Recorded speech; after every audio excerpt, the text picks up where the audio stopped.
2024-এ সাকিব ভাইয়ার যে সকল লাইন আপ আছে, অর্থাৎ আমরা এখনো পর্যন্ত যা যা জানি, প্রথমে দরদ, তারপরে রাজকুমার, তারপরে তুফান, এই প্রত্যেকটা ছবিতে বেস্ট বেস্ট টেকনিশিয়ানরা কাজ করছেন। মানে এই প্রত্যেকটা ছবির টিম প্রচণ্ড স্ট্রং এবং তারা অত্যন্ত অত্যন্ত প্রফেশনাল। নমস্কার বন্ধুরা, আমি পৌশালী চলে এলাম আজকের প্রথম ভিডিও নিয়ে। প্রথমেই বলি সকলকে ভেরি গুড মর্নিং। আশা করছি তোমরা সকলে খুব ভালো আছো। এখন আমরা এই ভিডিওতে সাকিব ভাইয়ার আপকামিং সিনেমা তুফান নিয়ে একটুখানি কথা বলবো। গতকাল আমি একটি ইন্টারভিউ সেশন দেখতে পেলাম, যেটা তানভীর তারেকজির তরফ থেকে আমাদের কাছে এলো এবং সেখানে আমরা দেখতে পাচ্ছি রায়হান রাফি তিনি কিন্তু ইন্টারভিউ দিচ্ছেন। তো সেই ইন্টারভিউর মাধ্যমে আমরা বেশ কিছু তথ্য পেলাম। তার মধ্যে যেটা অত্যন্ত গুরুত্বপূর্ণ তথ্য আমার কাছে মনে হলো সেটা হচ্ছে, বন্ধুরা, এই যে আমরা তুফান সিনেমাটাকে একটা ক্রাইম থ্রিলার অ্যাকশন জনরা বলছি, এই ছবিটার মধ্যে কিন্তু ড্রামাও আছে। ঠিক যদি আমরা কুরবানি ঈদ 2023 এই দিনটা বা এই সময়টাতে যদি ফিরে যাই, তোমরা যদি লক্ষ্য করো, প্রিয়তমা, সুরঙ্গ, প্রহেলিকা, এই তিনটে ছবি কিন্তু ড্রামা কেন্দ্রিক ছবি ছিল। মানে অবশ্যই সেই ছবির মধ্যে ড্রামা পোর্শন বেশি ছিল, কোনোটাই কিন্তু অ্যাকশন ফিল্ম নয়, ড্রামাকে প্রাধান্যতা দেওয়া হয়েছিল বেশি। এবারে কথাটা হচ্ছে, রায়হান রাফির এই যে আপকামিং সিনেমা তুফান, যেখানে মেগাস্টার শাকিব খান অভিনয় করছেন, সেই ছবিতে যেমন অ্যাকশন থাকবে, যেমন থ্রিল থাকবে, ঠিক তেমনই কিন্তু ড্রামাও থাকবে। ড্রামাকেও কিন্তু প্রাধান্যতা দেওয়া হচ্ছে এবং এটা কিন্তু রায়হান রাফি নিজেই বলেছেন যে এই ছবিটা ড্রামা প্লাস অ্যাকশন। ঠিক আছে, কাজেই মানুষ কিন্তু, অডিয়েন্স কিন্তু এই ছবিটা দেখে ইমোশনাল হবে, বা তাদের কিন্তু একটা ফিলিংস হবে। সেটা হাসিতে হাসি, মানে আনন্দ দেখলে মুখে হাসি, দুঃখ দেখলে কান্না, এই বিষয়গুলো কিন্তু ওয়ার্ক করাতে পারবেন রায়হান রাফি, এটা আমার তার প্রতি বিশ্বাস আছে। এবার কথাটা হচ্ছে, যেটা নিয়ে আমরা আলোচনাটা করছিলাম, যে সাকিব ভাইয়ের লাইন আপে যতগুলো ছবি আছে, বেস্ট থেকে বেস্টেস্ট টিম সেখানে কাজ করছে।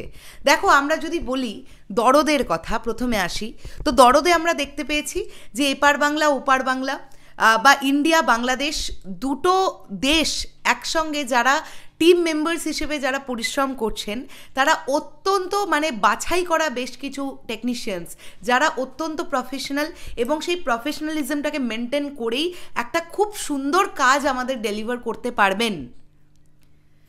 এবার যদি আমরা রাজকুমারের কথায় আসি, এটা আমার ধারণা যে রাজকুমার ছবিরও যারা টেকনিশিয়ান থাকবেন বা যারা এডিট করবেন, পোস্ট প্রোডাকশনের কাজ যাদের হাতে থাকবে, হয়তো খুব তারাও প্রচণ্ড মানে প্রফেশনাল মানুষজন হবেন, প্রফেশনাল টেকনিশিয়ানসরা কাজ করবেন, প্রচণ্ড নাম করা কিছু টেকনিশিয়ানস কাজ করবেন, এটা আমার ধারণা। আর সর্বশেষ তুফান, রায়হান রাফি তো জানিয়েই দিলেন ইন্ডিয়ার বেস্ট টিম তুফানে কাজ করবে, ইন্ডিয়ার বেস্ট টিম। কারণ এসভিএফ এই ছবিটার সঙ্গে যুক্ত। এসভিএফের বরাবরই না কুঁচু, তারা ভালো কাজ ডেলিভার করতে পছন্দ করে। হ্যাঁ, রিসেন্ট টাইমে তারা বেশ কিছু পারিবারিক গল্প ওরিয়েন্টেড ছবি করছিল, লাইক কুলের আচার, চিনি 2, ওইগুলো আমার একদম ভাল লাগে না। পুরনো এসভিএফ যেরকম ছিল, সেই এসভিএফটা কোথাও না কোথাও গিয়ে এখন সেইভাবে আমরা পাচ্ছি না। তবে আমার ধারণা আমরা আবার খুব শীঘ্রই পুরনো সেই এসভিএফকে খুঁজে পাবো বা ফিরে পাবো। তো সেই এসভিএফ কিন্তু প্রচণ্ড বাছাই করে টেকনিশিয়ান সিলেক্ট করেন, যেটা রায়হান রাফি বলছিলেন যে তাদের প্রডিউস করা একটা ছবি পুরোটাই তাদের তত্ত্বাবধানে হয়। মানে প্রডিউসার্সরা একটা ছবির সঙ্গে ওতপ্রোতভাবে জড়িয়ে আছে বা জড়িয়ে থাকেন, কে কোন ডিপার্টমেন্টটা করবেন, কিভাবে কোনটা হবে। এবং রায়হান রাফি এসভিএফের অফিস নিয়ে ভূয়সী প্রশংসা করলেন, যেটা আমার খুব ভালো লাগলো। আমরা নিজেরাও এসভিএফের অফিসে গেছি, আমি পরে কখনো এসভিএফের অফিসের সামনে বা ভেতরে তোলা ছবিটা আপলোড করব। এত সুন্দর অফিসটা, বলতে নেই আমাদের কলকাতার প্রত্যেকটি প্রোডাকশন হাউসের অফিসই কিন্তু খুব ভালো। সেটা আমরা এসভিএফের কথা বলি, বা যেটা আমরা সুরিন্দর ফিল্মসের কথা বলি, আমরা উইন্ডোজের কথা বলি, আমরা গ্রাসরুটের কথা বলি। দেবদার অফিসে আমার এখনও যাওয়া হয়নি, তাই আমি দেবদারটা বলতে পারবো না, তবে আশা করছি অনেক বড়। তো আমাদের যতগুলো বাংলায় প্রোডাকশন হাউস আছে এপার বাংলায়, অফিস কিন্তু প্রত্যেকেরই খুব নিট অ্যান্ড ক্লিন, সুন্দর করে গোছানো। এবং এসভিএফের তো বড় হবেই, তার কারণ আমাদের এখানকার বাঘা প্রোডাকশন হাউস বলা হয় এসভিএফকে। তারা চাইলে অনেক কিছু করতে পারে, চাইলে এরকম করে গিলে খেয়ে ফেলতে পারে। তো অবশ্যই খুব ভালো লাগলো রাইহান রাফির মানে ইন্টারভিউটা আমি দেখলাম, এবং এটা আমি শুনে ভীষণ খুশি হলাম যে ইন্ডিয়ার বেস্ট টিম তারা তুফানে কাজ করবেন। অবশ্যই এর আগে রাইহান রাফি যতগুলো ছবি বানিয়েছেন সেই ছবিগুলো একটা অন্য মাত্রায় পৌঁছে নিয়ে গেছে দর্শককে।